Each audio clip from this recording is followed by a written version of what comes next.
So தேர்தல் வேலைகளை ஆரம்பித்து நாங்கள் ஆல்ரெடி ஃபஸ்ட்டு அம்மாவோட வழியில் முதலாக தேர்தலுக்கு வேட்பாளர்கிட்ட மனு வாங்கினது அம்மா மக்கள் முன்னேற்ற கழகம் தான். 26 தேர்தலுக்கு அது அம்மாவோட வழியில்.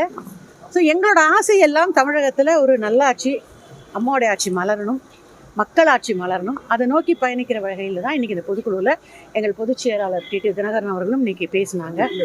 ஸோ கண்டிப்பாக அம்மா மக்கள் முன்னேற்ற கழகம் இடம்பெறும் போகும் கூட்டணி தான் ஆளும் கட்சியாக வரும்.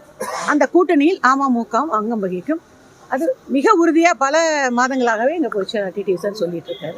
திமுக மகளிர் அணி மாநாட்டை பற்றி என்ன இல்லைங்க, அவங்க எல்லா கட்சியும் மாநாடு நடத்துறாங்கல்ல. இப்போ அதிமுக இருக்கும்போது அம்மா நடத்துனாங்க, இன்னைக்கு அவங்க நடத்துறாங்க, அவ்வளவுதான்.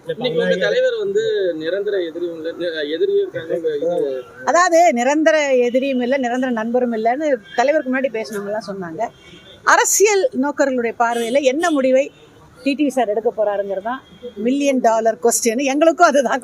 ஆனால் எங்களை எல்லாம் கலந்து ஆலோசித்து கண்டிப்பாக அதை அறிவிக்கிறதுக்கு முன்னால் நிர்வாகிகள் கூட எல்லாம் சார் உட்காந்து பேசி தான் அந்த அறிவிப்பை வெளியிடுவாங்க.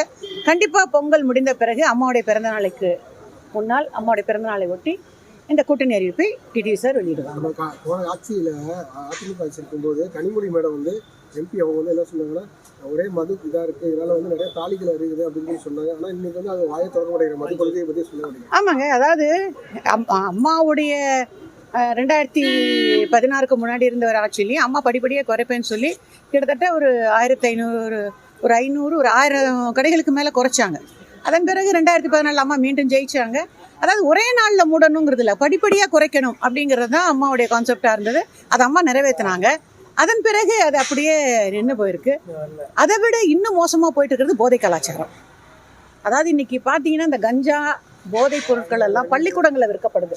சமீபத்தில் பார்த்தீங்கன்னா 14-15 வயசு பசங்கள்லாம் கையில் கத்தி எடுத்து ரீல்ஸ் போடுறேன்னு ரொம்ப பயமாகவும் இருக்குது, வருத்தமாகவும் இருக்குது இந்த தலைமுறை போகிற போக்கு. இந்த போதை கலாச்சாரத்தை கண்டிப்பாக ஒழிக்க வேண்டும், அது யாராக இருந்தாலும் சரி. ஏன்னா நம்முடைய அடுத்த தலைமுறை அந்த போதைக்கு அடிமையாகி வாழ்க்கை இழந்து, அன்றைக்கி ஒரு 4 பசங்க சேர்ந்து ஒரு வட இந்திய பையனை கத்தியால் வெட்டுறாங்க. ஸோ இதெல்லாம் நாங்கள் உண்மையிலே சொல்கிறேன், அம்மாவோட ஆட்சி காலத்தில் அதெல்லாம் பார்த்ததில்லை. சட்டம் ஒழுங்கு அவ்வளோ கண்ட்ரோலாக இருக்கும். இன்றைக்கு மாண்புமிகு முதலமைச்சர் அவர்கள் இந்த போதை கலாச்சாரத்தை ஒழிக்க கடுமையான நடவடிக்கை எடுக்கணும். நம்ம அவங்கள அரெஸ்ட் பண்ணுறோம் இல்லை, நான் அது மட்டும் இல்லைங்க, மாண்புமிகு நீதிமன்றங்களையும் கேட்டுக்கிறேன். இப்போது இந்த பெண்களை கற்பழிக்கிறவங்க, குழந்தைகளை கற்பழிக்கிறவங்களுக்கெல்லாம் ஜாமீனும் கொடுக்காதீங்க, அதே மாதிரி அவங்களுக்கு குறைந்தபட்ச தண்டனையும் கொடுக்காதீங்க. அதிகபட்ச தண்டனை கொடுக்கும்போது தான் பயம் வரும், அதெல்லாம் படிப்படியாக குறைய வாய்ப்பு இருக்கும். போதை கலாச்சாரம் கண்டிப்பாக ஒழிக்கப்பட வேண்டிய ஒன்று.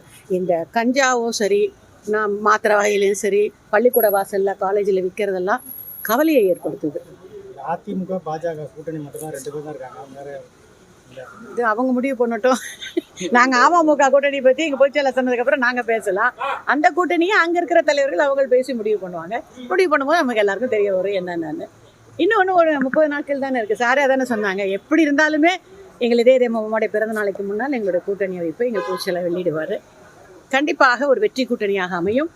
இந்த முறை சட்டமன்றத்துக்குள் அமமுக நல்ல பலத்தோடு போய் உட்காருவோம். நிச்சயமாக சார் ஒன்று தான், இது எந்த ஆப்ஷன் போகிறோம் என்பதை முடிவு செய்ய வேண்டியவர் எங்கள் பொதுச் செயலாளர் டிடி தினகரன் சார். அந்த ஆப்ஷன் எப்படி இருக்கும்னா வெற்றி. அதான் அடிக்கடி சார் சொல்கிற மாதிரி எங்கள் அமமுக இடம்பெற போகிற கூட்டணி வெற்றி கூட்டணியாக, ஆளும் கட்சி கூட்டணியாக அமையும்.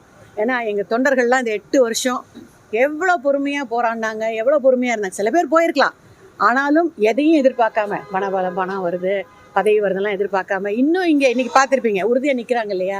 அந்த உழைப்பு, அந்த நம்பிக்கை வீண் போகாது. இந்த தேர்தலில் அமமுக அது மிகப்பெரிய வெற்றியை தரும். செய்திகளை உடனுக்குடன் தெரிந்து கொள்ள கீழ்கண்ட கேபிள் மற்றும் டிடிஹெச் நெட்வொர்க்குகளில் எம்நாடு செய்தி தொலைக்காட்சியை காணுங்கள். பாதகம் செய்பவரை கண்டால் நாம் பயம் கொள்ளலாகாது பாப்பா. மோதி மிதித்து விடு பாப்பா, அவர் முகத்தில் உமிழ்ந்து விடு பாப்பா. அண்மை செய்திகளை உடனுக்குடன் தெரிந்து கொள்ள இணைந்திருங்கள் எம்நாடு தொலைக்காட்சியுடன்.